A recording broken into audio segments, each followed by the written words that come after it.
Bom, muito feliz hoje, um dia marcante para a gente, o nosso primeiro podcast. Estou aqui com o meu amigo Cleiton Martinelli para a gente falar um pouquinho aí sobre segurança no trabalho e responsabilidade jurídica.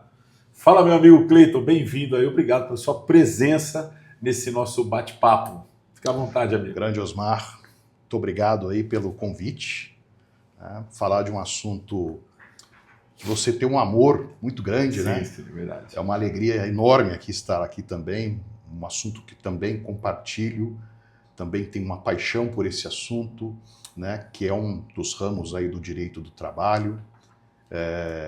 Enfim, falar sobre proteção, sobre ambiente seguro. É bom, né? É gostoso. Bom demais. E com essa alegria, com essa leveza que você traz, eu sou testemunha, né? Sim. Do quanto você tem apreço. Sim. E quanto você batalha e luta para trazer soluções aí para tornar um ambiente de trabalho mais seguro.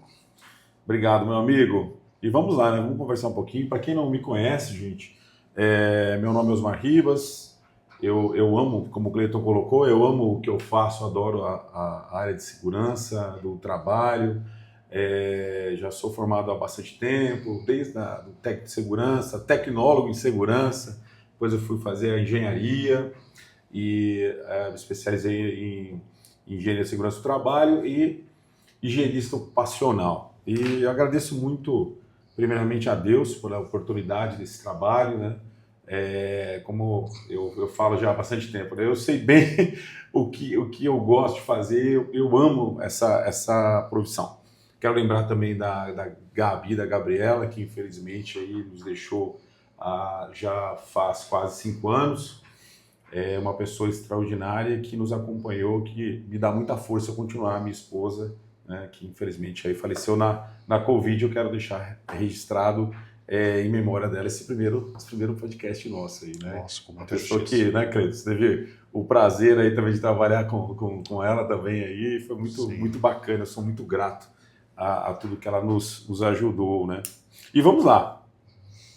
Cleiton, se você quiser fazer as honras aí, pode dar início aí ao nosso bate-papo. Então, Osmar, nós estamos aí falando bastante, ouvindo muito aí nas redes sociais, principalmente, né, no Instagram, sobre a famigerada NR1, né? Eu digo famigerada porque é muito interessante. E você vê, por exemplo, e eu acredito ser um grande equívoco, né? Quando alguns profissionais dizem só sobre os riscos psicossociais, Verdade. né? E é um grande engano. Logicamente, é um risco muito importante, mas é um dos riscos. Muitas vezes se fala, a forma como se coloca, parece que anulou os demais riscos. É né? verdade, é verdade. E não vamos esquecer que temos outros riscos. E lógico, o risco psicossocial foi dado um destaque a ele, mas muito mais do que isso, né, a NR1, com a sua nova redação, vem falando de gerenciamento de risco ocupacional. Sim, verdade. Então, Osmar, dentro da área da engenharia, da higiene ocupacional, e esse desafio que a redação da NR1 traz para todos os profissionais de SST, bem como para os CEOs, para os RHs e até para nós, advogados, qual ferramenta, Osmar, teríamos hoje para atender plenamente os anseios da NR01? Cleiton, sem dúvida, eu falo para você, o diagnóstico em SST. Né? O diagnóstico, para a gente ter a certeza que tudo está funcionando muito bem. Né? Mas para a gente poder falar sobre o diagnóstico, né? E hoje a gente vai ter a oportunidade de um estudo de caso muito interessante, né? Que você trouxe para a gente analisar, tanto tecnicamente como juridicamente, mas a gente pode começar falando realmente sobre o diagnóstico. Né? O que é esse diagnóstico de SST, segurança do trabalho, como que ele funciona, né? O que é uma maturidade, e para falar isso eu até fiz um pequeno resumo para a gente apresentar para o nosso público, porque tem muita gente que pergunta, né? Mas é diagnóstico de cultura, diagnóstico, o que é isso, né? Então, para que a gente possa facilitar, eu trouxe aqui alguns resumos que a gente pode ir acompanhando, logicamente, Pessoal, vocês podem ir mandando também as dúvidas para a gente vai respondendo, tanto eu quanto o Cleito, mas a ideia desse primeiro diagnóstico nosso, a gente tirar algumas dúvidas, a gente dá uma nivelada em todo o contexto de diagnóstico da nova NR1 e tudo mais, e aí a gente vem nos próximos aprofundando ainda mais. Então daqui, né? Antes de eu falar sobre o diagnóstico, Dr. Cleiton, vamos lá, né? A gente vai falar um pouquinho sobre uma pergunta que a gente sempre faz, a pergunta que define uma maturidade, na verdade, né? Imagina uma empresa e numa eventual perícia ou fiscalização, né? A empresa ela conseguiria comprovar, né, uma gestão estruturada de risco, a participação ativa da liderança, dos próprios colaboradores, a aplicação prática do nosso PGR, então falar do PGR, que a gente vai detalhar, né? E uma cultura preventiva consolidada, né? Ou apenas a empresa ela possui uma conformidade documental, documentos, né? E eu sei que dentro do seu lado mais jurídico, você vê muito disso, eu vou, logicamente, passar a palavra para você logo mais, para que você também fale sobre isso. Mas é uma questão muito, muito interessante para nossos colegas aí dar uma pensada nisso, né? Principalmente sobre se a empresa possui só, né, essa conformidade documental. E na prática, será que tudo isso funciona realmente? E respondendo lá a tua pergunta, falando sobre o diagnóstico, né, eu tentei trazer para vocês aqui um resumo do que eu entendo e do que eu aprendi né, a gente aprende todo dia, mas nesse espaço de tempo. Então, o diagnóstico em segurança do trabalho, na verdade, ele é uma avaliação totalmente estruturada e sistêmica da gestão, né, de riscos ocupacionais dentro de uma organização, né? Na verdade, realizada com base nas diretrizes da NR1, conforme você citou, e nos princípios do gerenciamento de risco ocupacional, GRO, PGR. E o que traz com isso? Esse diagnóstico ele traz a identificação de perigos e avaliação de riscos, né? A eficácia das medidas de prevenção implementadas, a aplicação prática do PGR nas operações, o que está escrito, será que realmente ele está sendo aplicado? Né? O nível de participação da liderança e, como eu citei, dos trabalhadores. Isso aí é explícito na NR1, ok? A participação dos trabalhadores. A consistência das evidências técnicas e documentais e a capacidade da organização de demonstrar a diligência preventiva. Inclusive, falando sobre a diligência preventiva, eu gostaria que você explicasse para os nossos amigos o que seria essa diligência preventiva, por favor. Perfeitamente. Osmar, a grande dificuldade que as empresas têm, como você muito bem colocou, né, quando a gente fala de conformidade documental, apenas a conformidade documental não é a garantia, né, da segurança, visto os altos índices que nós temos ainda de afastamentos, né, de acidentes de trabalho. Então, eu acredito que essa capacidade letiva são as evidências que você consegue demonstrar, tanto para a fiscalização quanto para o juízo, se realmente o seu programa, o seu gerenciamento vem sendo feito de maneira eficaz. Vamos exemplo aqui muito rápido. Nada adianta você ter o treinamento se você não tiver evidências de que ele vem sendo aplicado. E a evidência da eficácia desse treinamento. Como é que você tem o treinamento? Eu tenho certificado, mas acaba acontecendo um acidente naquele equipamento, naquela operação. Só o certificado não garante, só a questão documental não garante que você protegeu e evitou aquele acidente.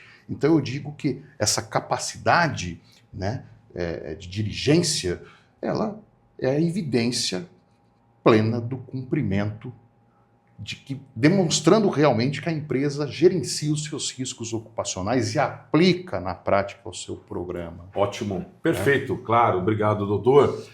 E vamos seguir um pouquinho mais, né? E o que permite esse diagnóstico, né? Esse diagnóstico, Cleiton, ele permite identificar as fragilidades sistêmicas, né, e riscos não controlados. E a gente tem muitos exemplos que é o que realmente a empresa sofre hoje, né?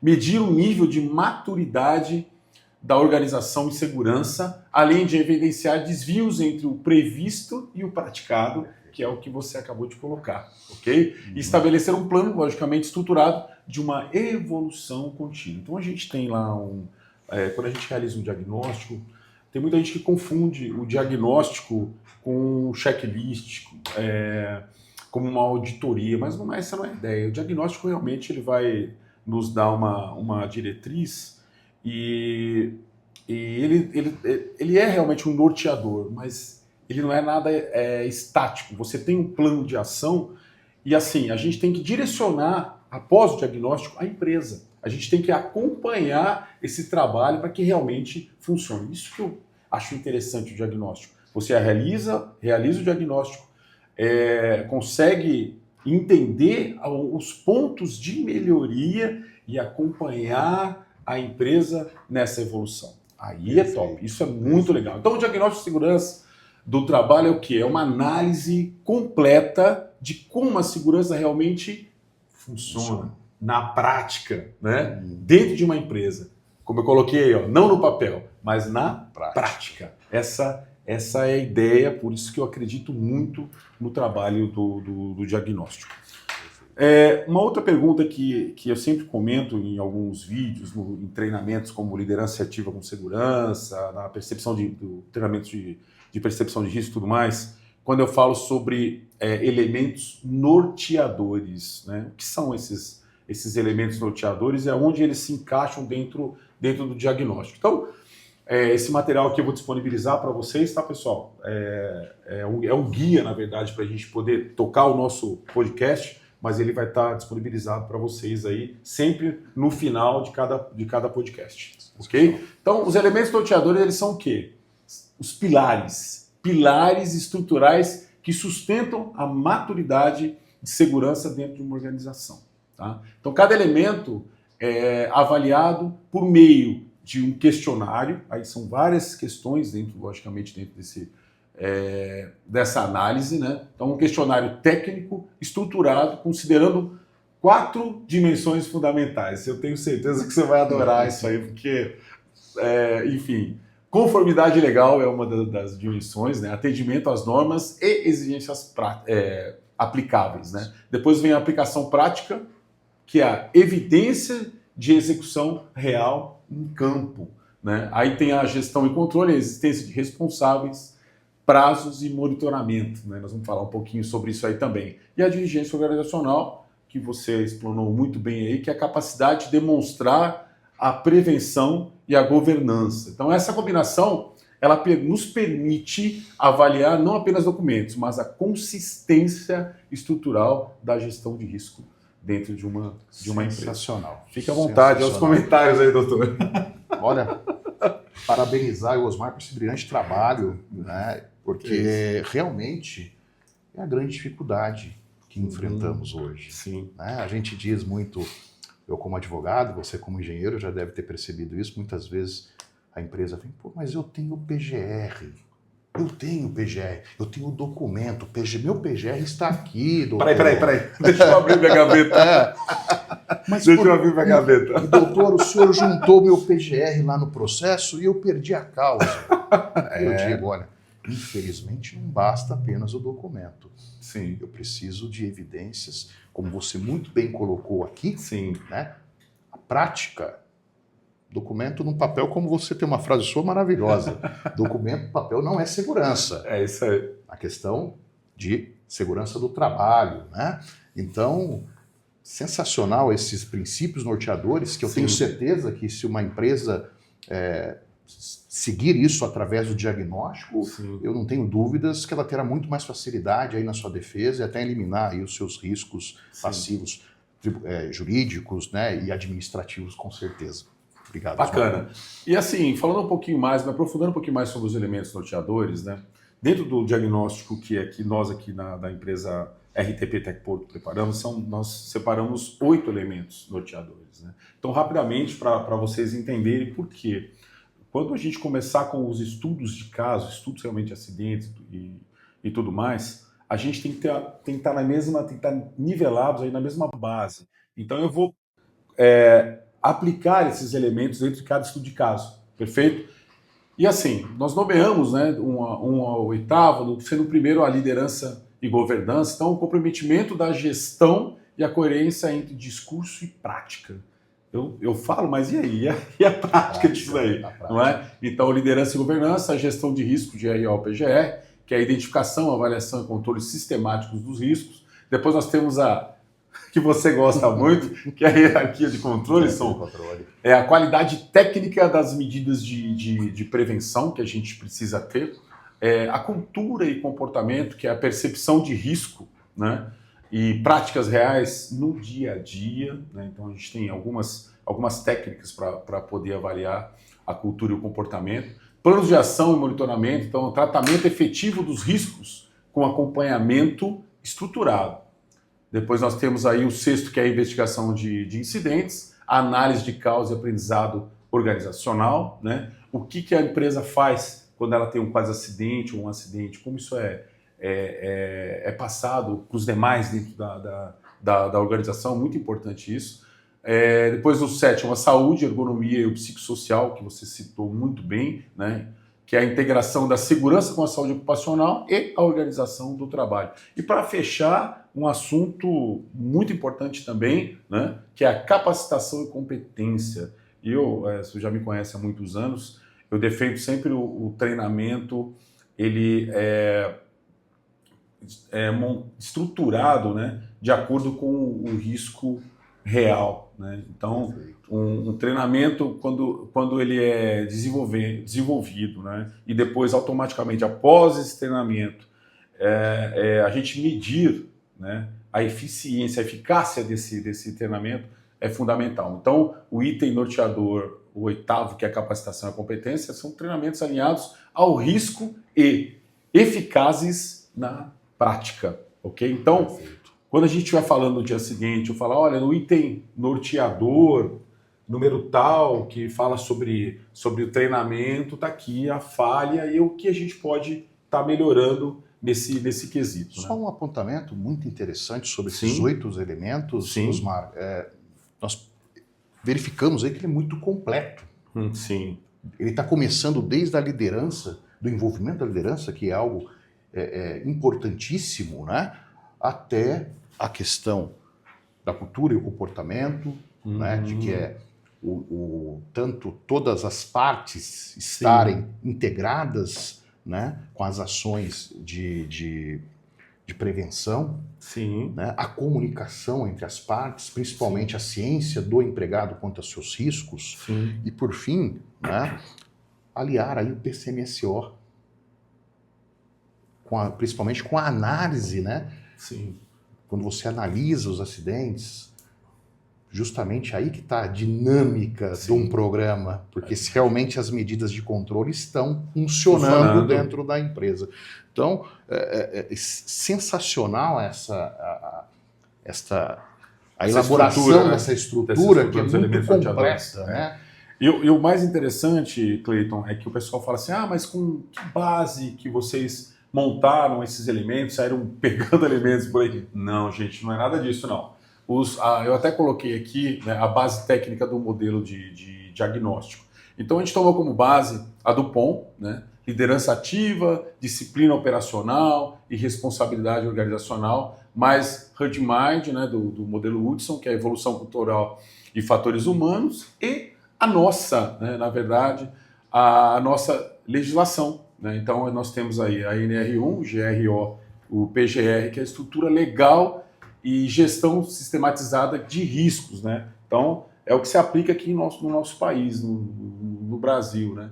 Então, a gente tentou, na verdade, um resultado, na verdade, é um modelo integrado que une o quê? Cultura, sistema, né? A governança e conformidade. Né? Então, isso aí é uma base muito forte, né? Que nós usamos para a elaboração desses questionários para esses 8 elementos Nós aí. podemos dizer que esses elementos, eles são a junção de tudo que é melhor no mundo, adequado à realidade do nosso país. Exatamente. É o que tem de melhor, é o que eu vejo, né, de melhor e assim, desenvolvido pensando na realidade do nosso país, né? Pensando na realidade. E assim, o diagnóstico, Cleiton, eu vejo, né? Lógico que isso aí, ele, como a gente fala, né? Cultura, sistema, governança e blindagem jurídica. Depois, você com a sua experiência, eu gostaria no final que isso é muito interessante, pessoal. O Cleiton vai falar um pouquinho sobre a blindagem jurídica. Então, é um fechamento, na verdade, né? Para ajudar a empresa no modo geral, né? Então, isso é bom para os colaboradores, para toda a gestão da empresa, ok? É muito importante a gente entender isso, que, na verdade, o diagnóstico ele vem para somar, né? O diagnóstico ele já existe, mas eu vejo que esse trabalho que a gente tem, ele já vem com uma profundidade bem maior. E não é só o diagnóstico. Olha, a maturidade da sua empresa está aqui, né? Não é isso. Olha, nós estamos aqui, para onde nós vamos? E o que a gente tem que fazer para chegar aqui? Esse é o objetivo do trabalho, ok? Perfeito. Feito. Fico aqui ao seu dispor. Você me enviou, na verdade, um estudo de caso e eu gostaria que você fizesse um breve resumo aí para os nossos colegas sobre esse estudo de caso. E aí eu vou dar, logicamente, um pouquinho, viu, gente? Muito humildemente. Inclusive, peço que vocês não reparem a nossa simplicidade, né? Eu sou um cara extremamente técnico, né? O doutor também é uma pessoa muito técnica, muito humilde também, que eu admiro demais aí. E a ideia nossa é levar para vocês um estudo de caso, ele vai explicar, ele vai falar um pouquinho, e eu vou dar meu parecer técnico, o que eu percebi, né? E trabalhando em cima das respostas do diagnóstico, né, e dos elementos também do diagnóstico. Fica à vontade aí, Perfeito. doutor. Bom, como o querido Osmar trouxe aqui, nosso primeiro podcast, já peço desculpas aí, né? Nós estamos adequando, quem sabe aí, no último a gente já está mais mestre, né? Mais profissional. Né? Mais profissional, mas está sendo feito com muito carinho para todos vocês, né? Trazendo um assunto muito importante. Osmar, eu tomei a liberdade de trazer esse estudo de caso real, Sim. né? Que eu acho que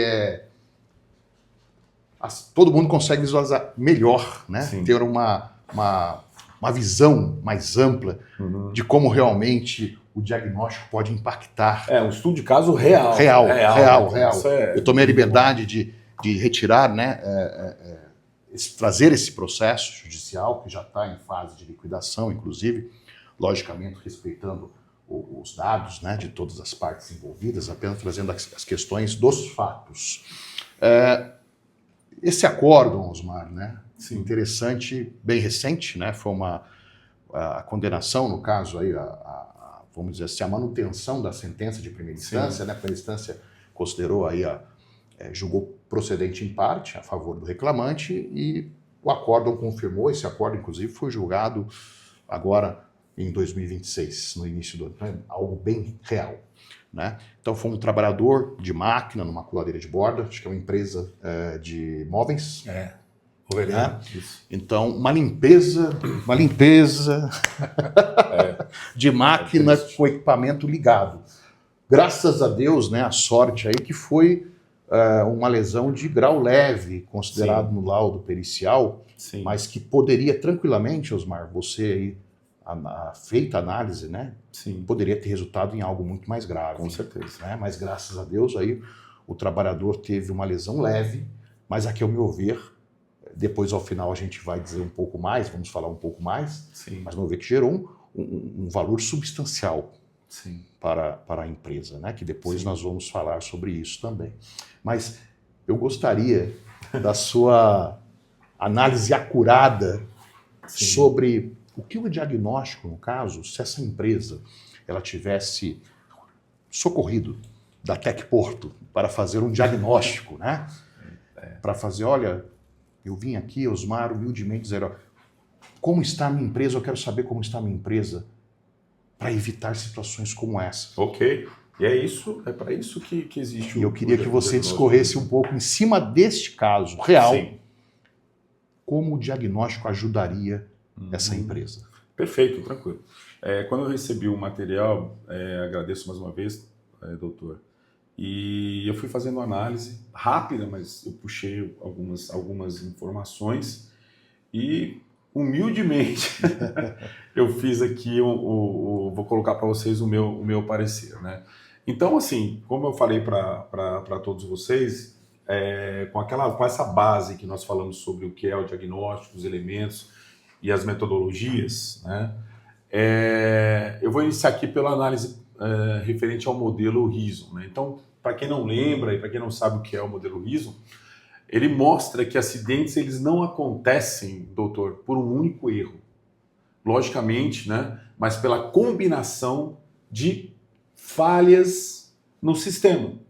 Tá? Então nós temos aí falhas ativas e as falhas latentes, né? Então eu chamo até de linha de frente as falhas ativas. Então nós temos lá, dentro desse acidente, né, limpeza com a máquina energizada. Né? Isso aí é logo na linha de frente. A exposição direta à lâmina, ok? E possíveis comportamentos inseguro tolerado. Será que ninguém viu isso? Será que isso aí já não era um normal? Né? Passou a ser normal? Então, por isso que eu coloquei possível comportamento inseguro tolerado. Né? E as falhas latentes, vamos dizer assim, gestão, ok?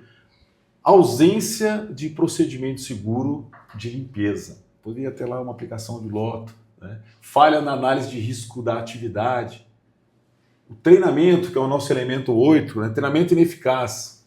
O treinamento, ele não surtiu efeito ali para o colaborador. Né? Por quê? Porque ele não mudou o comportamento. Ok? Falha de supervisão. Será que não teve um acompanhamento? Será que a supervisão não viu isso? E a cultura permissiva.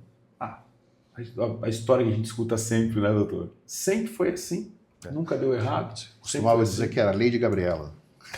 Verdade. Eu nasci assim. Eu nasci assim, vai ser assim. Vai ser assim. Mas, na verdade, isso é muito triste, né, pessoal? Porque foi um acidente, ok? Poderia ter sido algo mais grave, mas aconteceu o acidente. Então, nesse ponto aqui, essa análise, ela permite a gente enxergar as falhas ativas e latentes. O que mais que eu pude observar?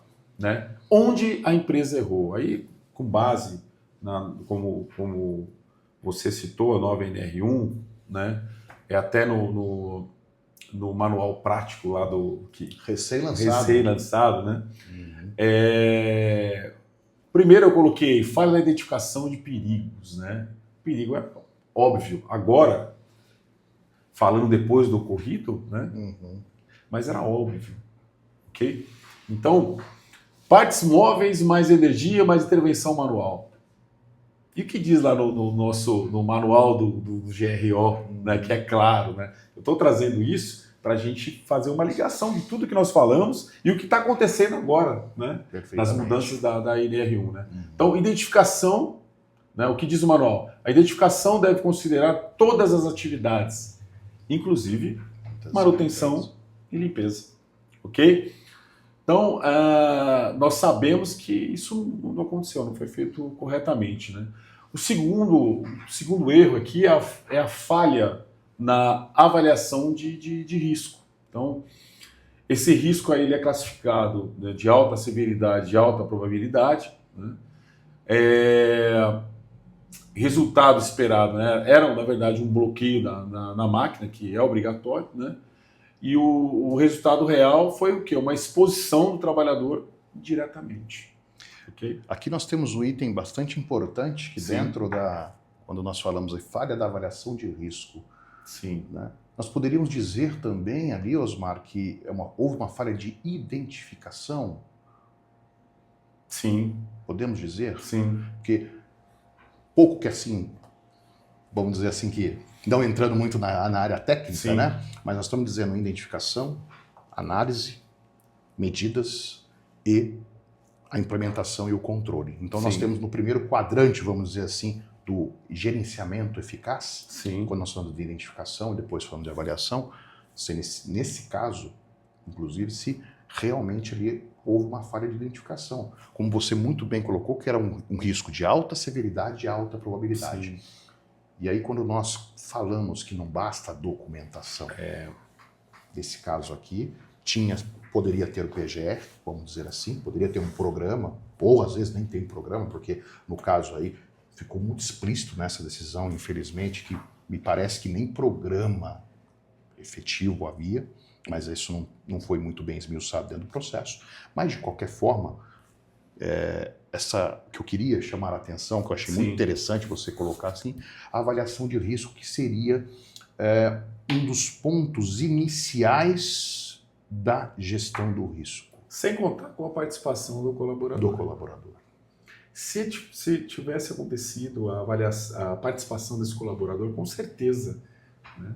Se tivesse ido a campo, acompanhado, escutado o trabalhador, com certeza ele ia apontar esse risco. E só para finalizar, sim, essa fase, Osmar, ela é antes da elaboração do programa?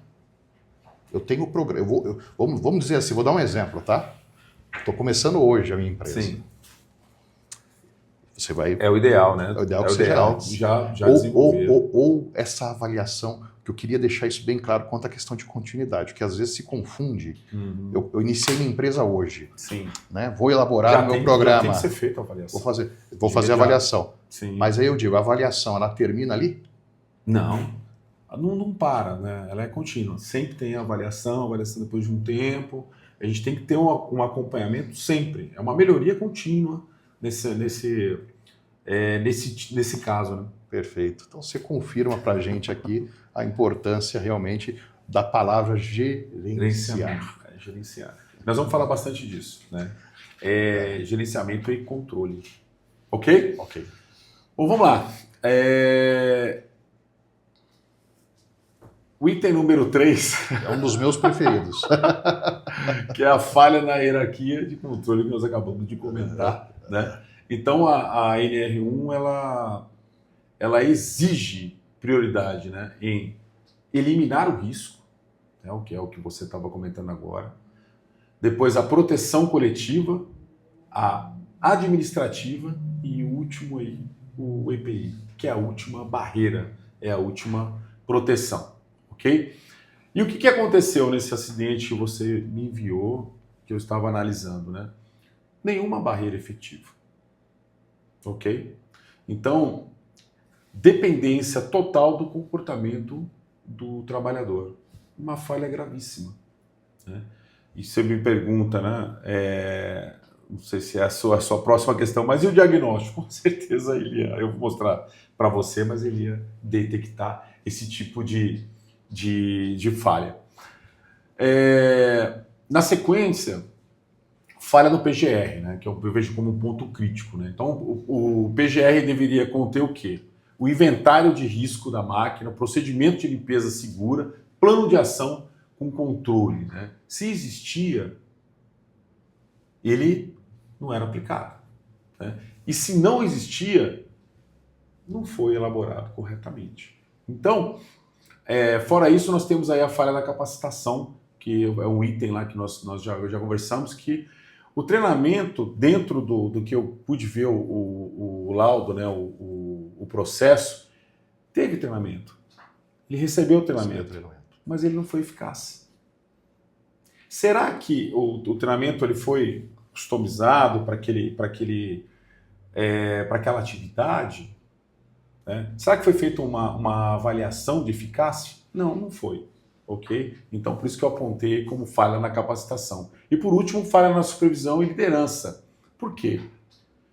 Limpar o equipamento com a máquina ligada, né? Então, isso aí nunca vai acontecer isoladamente, né? Então, já é um padrão operacional tolerado, né? Então, requer muita atenção. Então, são alguns pontos que, assim, com a minha humilde análise, eu pude enxergar. E dentro disso, né, para não me estender muito, que a gente já deve estar aí com quase 40 minutos aí de bate-papo. Quando o bate-papo é bom, a gente não vê o tempo passar. Né? Mas eu quero só ligar com os elementos, esse acidente, ligar com os elementos aí.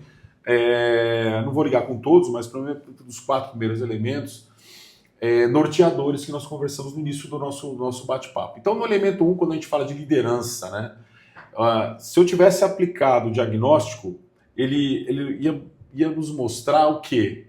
Liderança não atuante. Né? Depois eu listei tolerância ao desvio, passou a ser normal, ok? Ausência de cobrança operacional. Né? Então, aqui tem uma intervenção direta na gestão. O segundo elemento, né, que é a gestão de riscos, né? Então, o que o diagnóstico iria apresentar para a gente, identificar? Risco não mapeado corretamente, ausência de controle efetivo, falha no inventário de risco, né? Então, o acidente ele seria, dentro do que você me perguntou, prevenido aí na fase diagnóstico. Entendeu? Tá?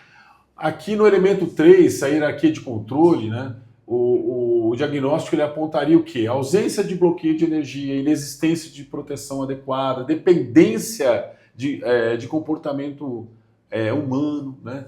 Então, assim, uma ação imediata é a implementação de loto, sem dúvida, né? E para fechar, vou falar só dos 4, né? Porque a gente não tem, o nosso tempo é limitado aí, mas o elemento 4 fala sobre a cultura e comportamento. Então, o diagnóstico ele é detectar o comportamento inseguro normalizado, como nós falamos, a baixa percepção de risco, que futuramente eu quero, dentro dessa série que a gente vai colocar, falar muito sobre a importância, né, de treinamentos em percepção de risco, né, de programas de percepção de risco. Então, aqui nesse ponto eu mostro a ligação do diagnóstico com os elementos, né, que podem ser aplicados, né, dentro de uma empresa para apontar essas falhas. E com certeza não aconteceria esse tipo de acidente. E aqui eu coloquei também, doutor, o desafio que as empresas estão, né, sofrendo hoje, na verdade, vamos dizer assim. Né? Então, grande parte das organizações, elas possuem o quê? Uma estrutura formal de segurança, porém com baixa integração entre cultura, liderança e a gestão de risco. Então, PGR existente, né? Na gavetinha, né? Mas pouco aplicado na operação. O que está escrito não se aplica. Né? Isso aí a gente, com diagnóstico, detecta de imediato. Treinamentos realizados, porém desconectados dos riscos reais. Né? Ele recebe um treinamento lá de trabalho em altura, mas a gente se preocupou com a realidade daquele trabalho em altura? O que realmente acontece ali? Será que a gente não precisa ter uma customização, uma melhora naquele treinamento? Será que ele está sendo eficaz? Né? Plano de ação sem acompanhamento estruturado. Beleza, você identificou, tem um plano de ação. Mas e o acompanhamento? E o gerenciamento? E a gestão disso tudo? Muito importante, tá? Cultura ainda baseada em reação e não em prevenção. Essa ainda é a realidade. Então, o resultado é vulnerabilidade operacional e exposição jurídica contínua, que eu vou deixar você no fechamento falando um pouquinho sobre isso. Então, aqui eu fecho o meu comentário sobre o acidente e, se possível, doutor, eu gostaria que você falasse um pouquinho aí sobre sobre a blindagem jurídica, o quanto isso pode ter, quanto custou para a empresa, está custando para a empresa, para que os nossos amigos tenham uma noção do lado jurídico, né? No bolso, quanto custa isso aí. Né? E se você quiser, eu até posso falar depois,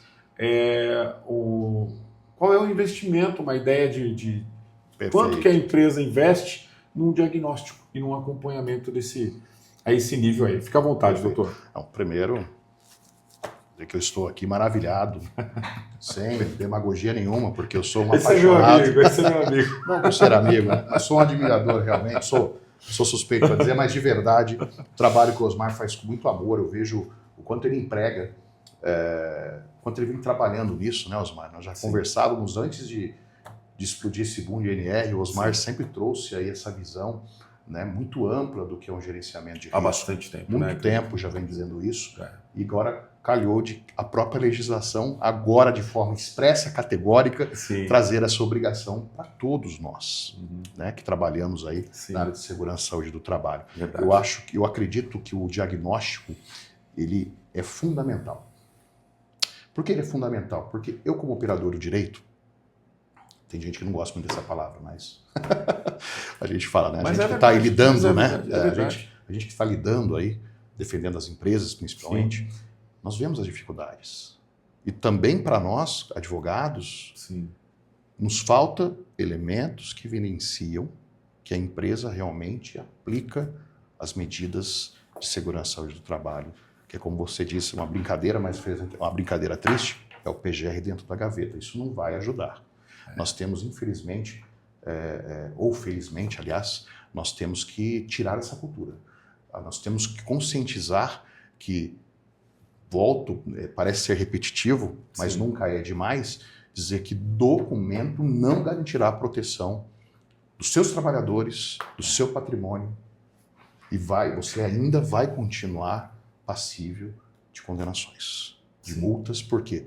Porque é um novo momento. E dia 26 de maio está aí. Sim. Gerenciamento de risco ocupacional. Isso que eu queria deixar essa mensagem bem clara. E a blindagem jurídica efetiva vai depender do gerenciamento de risco. E como você vai buscar isso? Através de um bom diagnóstico, como você demonstrou, que num acidente aqui leve, através de 4 elementos, quantos itens você identificou de falhas, sim, dentro da segurança do trabalho nessa empresa? Sim. E nós temos inúmeras. E eu digo para você sem sombra de dúvida, Osmar, que isso se repete numa empresa de pequeno, médio e grande porte. Tá? Nós temos casos de empresas multinacionais. Tivemos um caso recente, até nós conversamos notícia, uma empresa que foi multada em mais de 2 milhões de reais por fraudar laudos periciais. Meu Deus! Eu sei que eu queria fazer também um outro apontamento muito importante, Osmar, que as pessoas falam assim: ah, mas isso aí custo é alto. Meu Deus do céu, vou gastar com isso. Eu acredito que, primeiro, o importante é que segurança do trabalho esteja integrado com a gestão do negócio. Sim. É um dos itens de gestão de negócio. Porque, por exemplo, quando a gente brinca falando de hierarquia, e você traz muito isso, Osmar, quando fala de hierarquia de controle, às vezes, sim, a empresa ela tá socorrendo de EPIs, sendo que ela poderia ter adotado uma medida de controle coletivo, sim, que sai muito mais barato que o EPI. E poderia ter eliminado, porque quando a gente fala daqui, fala eliminar risco. Não, eu não consigo eliminar risco. A lei não fala para você, primeiramente, eliminar o risco, logicamente. Não deu para eliminar? Quais medidas para minimizar os riscos? E às vezes você vai no último controle de hierarquia, que é o EPI, sendo que você poderia ter outra medida. Verdade. Isso o diagnóstico consegue trazer isso. Porque aponta, porque tecnicamente você consegue trazer, sim, esses elementos, sim, que vai ajudar a empresa a reduzir custo. E aí, Osmar, a pergunta que não quer calar, que eu acho que é a pergunta que muitos empresários aí vão perguntar. Osmar, essa sentença aqui foi uma indenização 3%, né? Gerou ali, em média, entre indenizações por dano estético, dano moral, enfim. Nós estamos falando na monta de R$54 mil. 54 mil? 54 mil reais estamos falando. Osmar, você tem uma ideia aí, tem como passar para os nossos, para quem está nos acompanhando, quanto em média custaria aí um diagnóstico? Uma empresa aí, sei lá, de 300, 400 vidas hoje. Vamos colocar uma empresa com 350, 400 vidas, né? Vai ter tem o investimento para montar o projeto. Perfeito. Né? Em torno de 8, 9 mil reais para montar o projeto. E eu acredito, lógico, a gente tem que entender, conhecer um pouco mais da empresa, o grau de risco e tudo mais, né? Mas o investimento aí na faixa de R$12 por vida.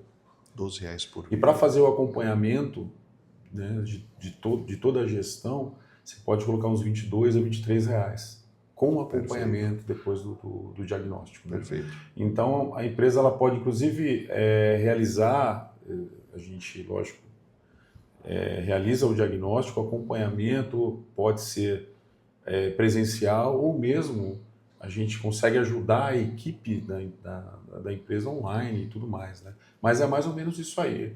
Uma empresa de 350, 400 colaboradores tem um investimento aí no projeto, para estruturar o projeto, de uns 8, 9 mil e dá para a gente ter uma ideia, dependendo do grau de risco da empresa, 12, 13 reais aí por colaborador, ok? Então, muitas vezes, um investimento desta É muito importância baixo em vista em vista de uma condenação e digo mais, né? Você vai estar, como diz, o diagnóstico, pelo Sim. que eu entendi, né, Osmar, ele não está aqui para apontar erro. Sim. Ele é uma mão amiga. Então, né? Isso é muito, não querendo te cortar, Sim, Cleiton, mas sim. é muito importante eu falar isso, né? Tenho muitos amigos aí, eu até tive uma colega nossa, né, que quando a gente realizou, mostrei para ela a estrutura do diagnóstico, ela foi muito reativa, né? Então ela falou, não, mas se a gente fizer um negócio desse aqui, eu perco meu emprego, né? Mas essa não é a intenção, gente, é realmente apontar e para poder somar, o diagnóstico ele vem para somar, né? Então a gente tem muitos pontos aí de melhoria que dá para a gente realmente tratar e num tempo curto, né? Então essa é a ideia. Cleiton, a gente está com o tempo estourado aqui, né? Agradeço também a Evelyn, que não está aparecendo aqui, mas é quem está filmando, passando as mensagens para a gente. Agradeço, viu, meu amigo? Esse aqui, com certeza, é o primeiro. A gente vai estar trazendo para todos aí vários, né, estudos de caso, aplicando essa base que nós apresentamos aqui. Ok? Obrigado, viu, meu amigo? Eu que agradeço, meu amigo. Uma satisfação enorme. Tamo junto. Nos vemos na próxima. Obrigado. Obrigado, Evelyn. Obrigadão. Valeu.